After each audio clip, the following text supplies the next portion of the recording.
Select Honda models have a climate control system that can be set independently for the driver, front passenger, and rear cabin. Here's how it works. When the engine is running, push the on-off button in the center of the controls to turn the system on or off. Press the auto button to engage automatic function. Turn the dial on the left to adjust the driver's side temperature, and use the dial on the right to change the front passenger's temperature. Push the rear on-off button to turn the rear cabin climate control on, and press the auto button to engage rear auto mode.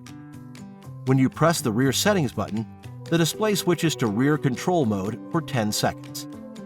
If your vehicle has the rear lock button, pushing it allows changes to the system only from the front control. On models with rear controls, they're located on the back of the center console. The on-off button is in the middle. The temperature is adjusted with this toggle button.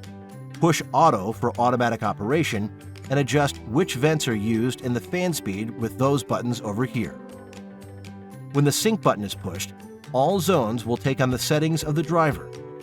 Sync can be disengaged by pressing the Sync button again or adjusting the front passenger's or rear zone temperature control. Press the Windshield Defrost button to help clear the windshield. If the climate control system is off, it will automatically come on. And to more rapidly warm or cool the interior or defrost the windshield more quickly, press the Recirculation button. It can also help keep noxious fumes from entering the cabin.